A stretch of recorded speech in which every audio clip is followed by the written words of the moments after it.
साधक को इस बात को लेकर पहले झगड़ा चलता रहता है कि ये सांसारिक व्यवहार ठीक है या प्रभु की प्राप्ति ठीक है। बहुत से तो इसी झगड़े में पहले वाले सूत्र में परास्त हो जाते हैं। यार माता पिता भाई बंधु परिवार रिश्ता नाता बालक ये सब इसको तो करना ही है, यही तो धर्म है। मेरे सिवा इनका कोई नहीं है और इनके सिवा मेरा कोई नहीं है, इसलिए मेरा कर्तव्य बनता है इनका पालन पोषण करना। उपासक पहले ही निश्चय में गिर जाता है। जो सत्संग नहीं किए वो, जैसे ये प्रश्न भी सत्संग में ही उठता है।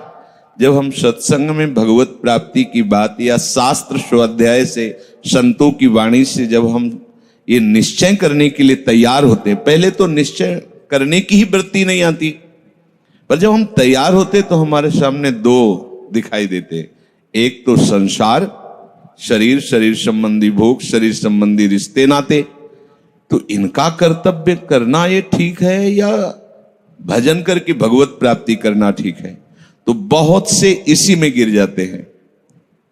तो कुछ जन हैं जो शास्त्र स्वाध्याय करके या संतों की वाणी सुनकर इस विचार में आते हैं कि मुझे क्या करना चाहिए, परिवार का पोषण या भगवत प्राप्ति। दो विभाग कर लिए इसलिए खतरा है, निर्णय नहीं कर सकता। और सही पूछो तो दो विभाग है नहीं, एक ही बात है। समझ जाओ तो वहीं वहीं भगवत प्राप्ति हो जाएगी। अब उसके विचार में आता है कि अभी तो ब्याह हुआ है या अभी छोटे छोटे बच्चे हैं या अभी बच्चों का ब्याह किया है, अभी नए हैं, क्या जाने संसार का, मेरी आवश्यकता है, नहीं तो संसार इनको परेशान कर देगा। और वो अपने अहम जनित कर्ता भाव से ऐसा बंध जाता है कि निर्णय ही नहीं कर पाता। समझो रे भाई लोगो, समझो रे दीवाना, अरे हिया नहीं रहना, करना अंत पयाना। श्री चरणदास जी कह रहे हैं, ए भाई समझो, जिस कर्तव्य को तुम विसार करके झूठे भाव को कर्तव्य मान रहे हो, अरे माया के दीवाने, अरे हिया नहीं रहना, करना अंत पयाना। यहां से जाना है, यहां से जाना है। ये भूल जाते हैं, माया की ऐसी भूल भुलैया है कि हमें शरीर में राग और शरीर संबंधियों के राग में सुख मिलने लगता है और लगता है कि मैं अविनाशी हूं।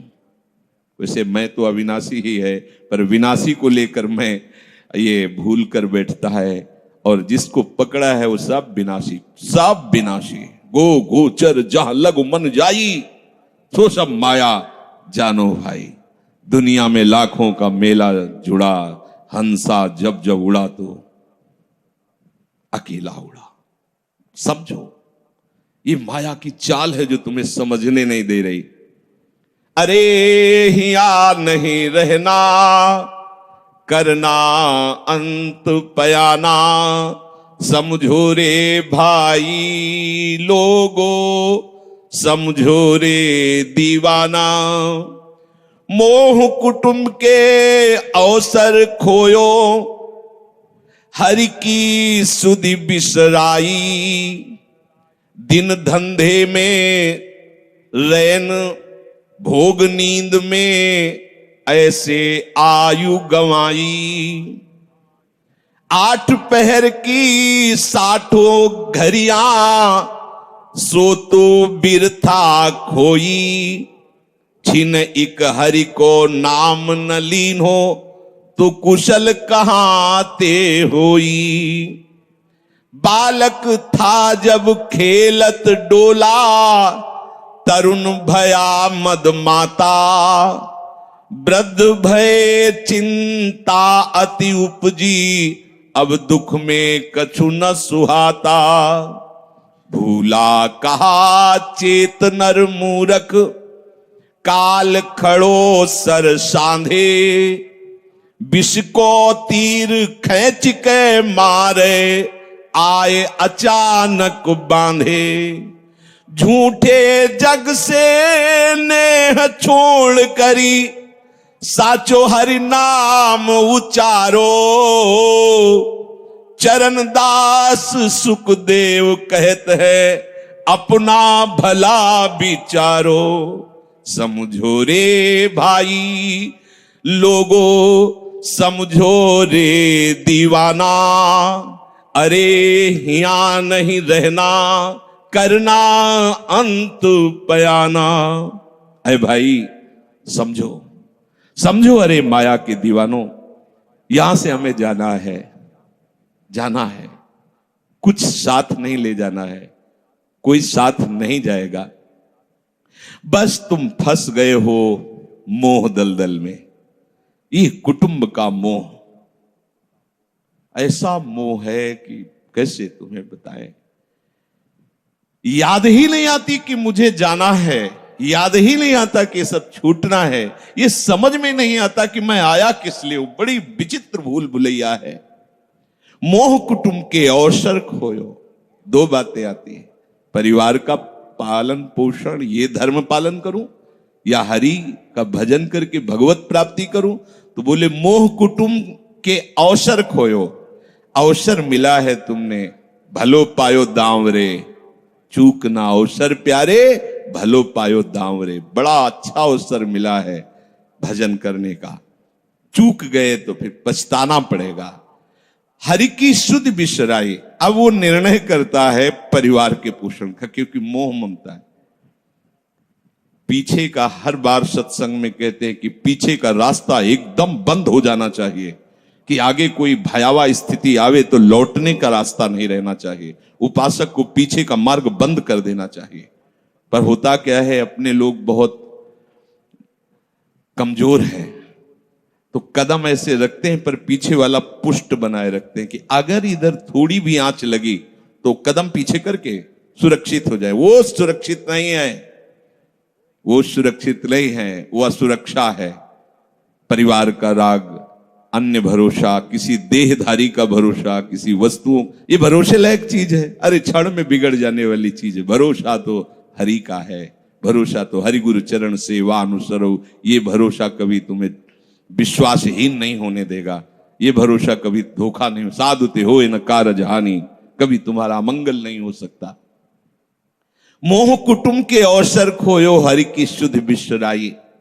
अब दिन तो बैल की तरह काम करने में व्यतीत हो रहा है और रात्रि नींद और भोग में समाप्त हो रही है। आठों पहर की 60 घड़ियां बेकार में इसने व्यतीत कर दी। एक क्षण भी शांति से बैठकर विचार नहीं किया कि मेरा जन्म किस लिए हुआ है, मैं क्या कर रहा हूं, और अपना कुशल चाहता है।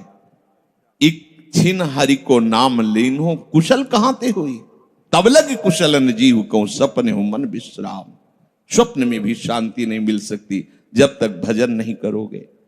बालक अवस्था तो खेल में चली गई, जवानी हुआ तो अहंकार मद छाया, मैं करता मैं भोगता इसमें चली गई। जब वृद्ध आया तो रोग और चिंताओं ने घेर लिया। अब इतना दुखी है कि वो सोच भी नहीं सकता कि मैं इनसे दूर होकर भजन कर लूं। ये जो वो भजन का नाटक होता है, भजन नहीं हम देखते हैं, ऐसे ही लगा रहता है। कैसे हो और बढ़िया सब, और क्या करें, और मरने का ठौर आ रहा है, और क्या करें। तुम आए हो भजन करने के लिए और में अभी फंसे हो। क्या कर दूं, कहां से कैसे व्यवस्था कर दूं। हम ही चला रहे हैं, भले वृंदावन में बैठे परिवार हमारे अनुसार चलेगा, हमारे ही, नहीं तो नष्ट हो जाएंगे। आए हैं वनवास करने के लिए, भजन करने के लिए। पूरा का पूरा प्रपंच दिमाग में पता लगता है। वृद्ध भय चिंताति उपजी, दुख में कछु न सुहाता। अरे भूल क्यों रहे हो, चेतो। साधु चिताता है जगत को, चेतो। काल रूपी शिकारी धनुष पर विष का बाण चढ़ा चुका है, तुम ठीक निशाने पे हो, होश में हो जाओ। अगर अब कोई तुम्हें निशाने से बचा सकता है तो काल का भी महाकाल हरि बचा सकता है, दूसरा कोई नहीं। आए अचानक बांधे, यम के दूत आकर अचानक बंधन में डाल करके ले जाते हैं। अब वो निर्णय कर रहे हैं, झूठे जग से नेह छोड़कर साचो हरिनाम उचारो। चरणदास सुखदेव कहते हैं अपना भला विचारो, इसी में अपना भला है।